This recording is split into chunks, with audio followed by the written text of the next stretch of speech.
All right, another number one class in the country for Kirby Smart today. I know it's been a very quiet signing day, but you know, the departure of Nick Saban has only affected Alabama so much on that front, but they are not going to catch Georgia today.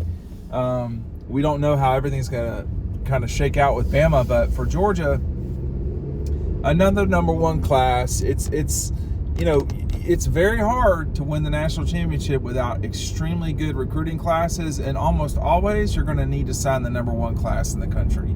And you know, that's what Georgia has done, matching what what Bama did the year before, and I believe then Georgia had it the year before that. So the two have been kind of going back and forth on this front. It depends what happens in the future with Kalen DeBoer in terms of if that will continue. I mean, he inherited a lot of what Alabama signed this season. You know, Kirby Smart obviously did not. He went out and got his guys. So that's going to be something I think as time goes on here that we need to watch, is what's it going to be like with Alabama making some changes over time. Is, you know, will that really hurt them? My suspicion is that it will. But we don't know what we don't know about what the future will be, but we do know that, you know, this class basically signed everybody that they wanted to get without Dylan Raiola. I mean, that's the only guy that did not sign that I think Georgia was thinking the entire time, and understandably, that they would sign. And he eventually, of course, wound up at Nebraska. He's doing a lot of verbal gymnastics to explain that, but I think the fact of the matter is that Carson Beck came back, and that was pretty much it for that, which, you know, I don't know why you just can't say that, because that's clearly what happened. This is a class that insiders will tell you this offensive line is the real deal and could be something that can be a force as quickly as the 25 season. 24 is going to be, you know, the 24 season with the offensive line is going to have, they're loaded up there. They basically lost Cedric Van Pram and Amarius Mims. Everybody else is back. And, of course, Mims was gone half the season. So, you know, it's going to be tough for new guys to break in there. But there's a lot of optimism about where Georgia's at with their recruiting for the offensive line. And this particular class is a really good one. And you know, you got to have that in the SEC. You got to have that in the SEC. The addition of Texas and Oklahoma, that's great, but you've got to have what Georgia, you know, you're going to have offensive line play in this league, or you can forget it. I think the other thing about this class is you got a guy in Ryan Puglisi who very well could be your future at quarterback. We're just going to have to see. We know it's not Bryce Vandegrift. But we're just going to have to see. I mean, there are a lot of folks that are very excited about the future with him, but he's going to have to, you know, Gunnar Stockton's going to have his say. I mean, with quarterbacks, there's so much with quarterbacks these days where that's the easiest thing to get in the portal. I mean, they're out there, they're willing to transfer. Other positions, it's a little trickier, I think. I mean, quarterbacks are of such value, y'all. You can't, I mean, a program like Georgia, I'm not saying they can go get anybody they want, but you got to think about it with, you know, in 2020 when Jake Fromm left, the most sought after guy was Jamie Newman. They got Jamie Newman. They added 5-star JT Daniels. I mean, that's not, I think, the way they want to do things, and they haven't done it since that way, but they have consistently added high 4 and 5-star players at quarterback, and, you know, it's rare, but it's not out of the realm of possibility that a 3-star or below can get the job done for you at quarterback.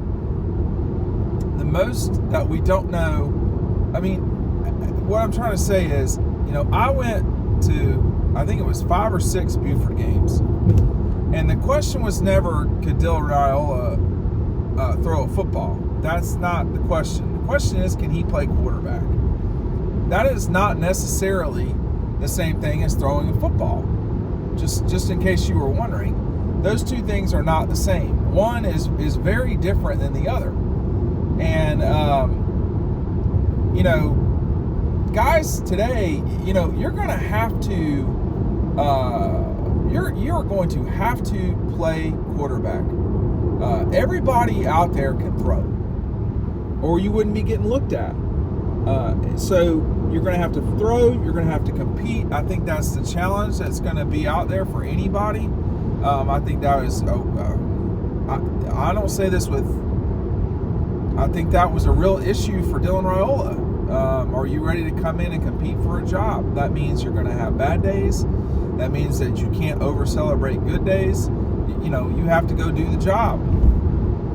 The process is the process, whatever that may be, and you're not going to get, a baked cake until you put it into the oven. So there's a lot of stuff that you got to do in order to get what you want. And I think that is the real challenge for everybody. Loves quarterbacks.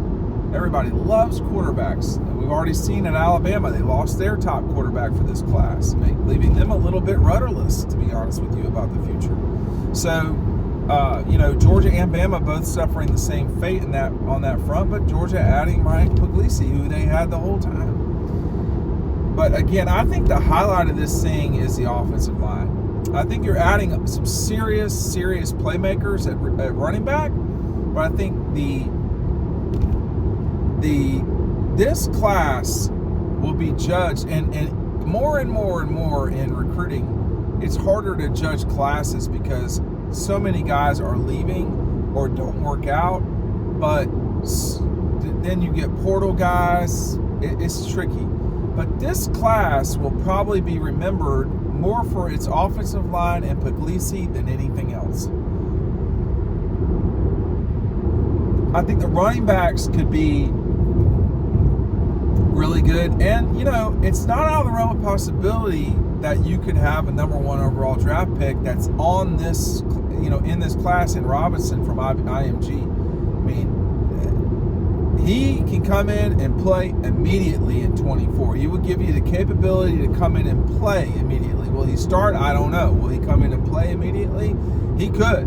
I mean, he could play really quick. And they've got a couple spots with Tyke Smith and Javon Bullard, although they don't necessarily play the same position. They got some openings there in the secondary where, you can juggle some guys around. Most guys are not like Malachi Starks, who can come in and be a starter day one. It's going to be curious to see what the buzz is like with Robinson. There's always buzz. There's always buzz. But at Georgia, it's going to take more than that to be a special player immediately. Like immediately, that just doesn't happen. I mean, even with Starks, that was such a rare thing. I'm trying to think of the last time a true freshman came in and really took the world by storm. Because Starks came in and played, and what he did was hard to notice. I think sometimes it was spectacular, like the play against Oregon or the play against Missouri. But he struggled against Ohio State. A lot of people do that with James Harrison, and you're talking about you got Harrison Jr. and CJ Stroud is probably the best professional combination of quarterback to receiver that I said James Harrison. I meant to say Marvin Harrison. That's on me, but I did correct it. When you have Marvin Harrison Jr. and CJ Stroud combined, that's probably the best, 1-2 punch from quarterback to receiver that a college team is going to have. So it's probably one of the best. CJ Stroud's looking like he could be the real deal. So that and Harrison, who's pretty evidently, that's what Malachi Starks was dealing with at times in 2020, in his freshman year. That's what it's like. So can Robinson come in and do that too? I don't know. I think this is, again, I mentioned it again, the offensive line, this is the real deal. This is as close to that, I think it was 17 class that Georgia signed as anybody as you're going to get. That was like Jamari, that was Andrew Thomas, Jamari, and all that group. You know, are they in that level? They're really good. People I trust that aren't just sort of, oh man, you know, like they're freaking out all the time. They love this offensive line. They think it's superb. And, you know, we're just going to have to see how well they do. But another number one class for Georgia. The only reason I'm doing this today is it's signing day, and it's time to kind of, you know, put a cap on what is the end of the close of this class. Now we're going to move forward to 25, a class that, you know, we don't know what's going to happen at Florida. And because of that, we don't know what's going to happen at, say, Ole Miss. We don't know what's going to happen at Clemson, frankly. Not that they're necessarily getting in the way very often. But there's a lot of the future of college football now involves Texas being in the SEC. Does that mean there's going to be more Texas-Georgia fights in recruiting? I wouldn't want that if I were Texas. But, you know, they did win out on Arch Manning, who has not yet played. And it doesn't look like he's going to play a lot this second year either. So, I think for Kirby and them, this is not about beating, you know, Bama or whoever's in the SEC. This is about beating everybody that's out there. Because right now, to me, the biggest thing in Georgia's way is probably Ohio State. But